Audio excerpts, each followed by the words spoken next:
Wanted Dead is weird, but I like it. Wanted Dead is a game created by a team called Soleil, S-O-L-E-I-L. I think I'm butchering the way that you say that, but this team is filled with creators from the acclaimed team that made Ninja Gaiden. And once you get your hands on this game, it's gonna make all the sense in the world. Now, one of the things that the team talked about is wanting to make a tribute or an ode to the games of the PS2 and Xbox era. And yeah, I think I get it.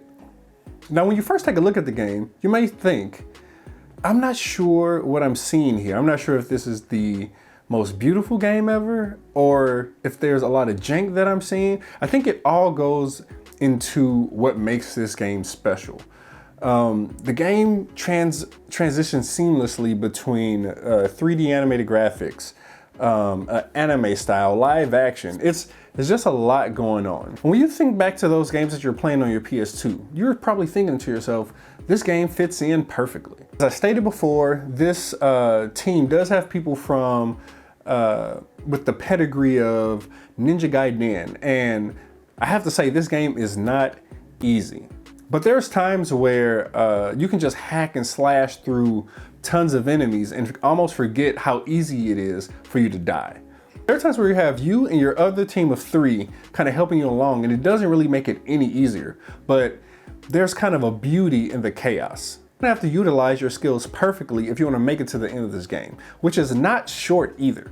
So Hannah will use a multitude of weapons, including her trusty katana and just multiple guns that you're able to pick up around the various levels that you're playing through, and her pistol that she's able to upgrade and just make more powerful throughout the game.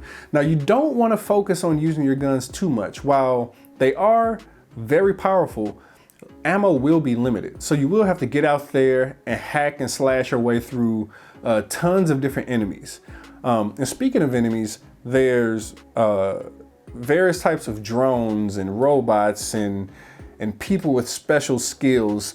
And every time you think you kind of have a grasp on what it means to be really good at the game, it throws something new at you, a new enemy, a new weapon type.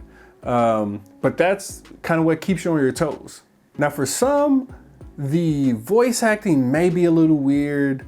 The graphics at times may seem a little bit off, but there's really just something special about this game that I think a lot of people who did and didn't get to play games during that PS2 Xbox era, they're really going to enjoy. It's a certain level of difficulty without punishing you too much. It's not too hard to upgrade and make your way through the skill tree. But even once you max that skill tree out, you can't just run out all willy-nilly. I don't know why I say willy-nilly. Yeah, you just can't run out and not have a plan. You have to take advantage of your parrying system, your counter system, and really learn the different types of enemies. And I can't forget, when it comes to the charm of the game, there's all these different types of mini games. There's one for eating ramen. There's a karaoke mini game. There's a claw machine mini game. There's a game where you're kind of playing like a side-scrolling shooter. And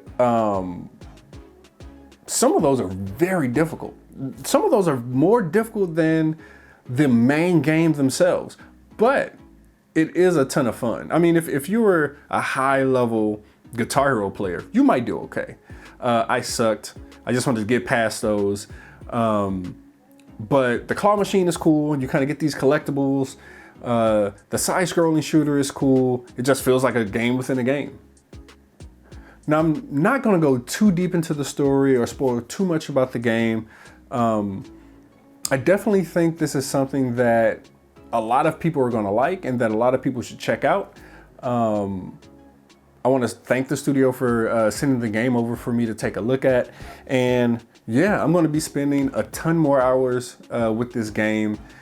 Yeah, and I think maybe you should add it on your list. So yeah, that's it. Wanted Dead by Soliel.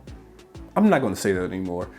110 Industries is the publisher. Check it out if you're into an action, hack and slash, third-person cover shooter based in a cyberpunk Tokyo.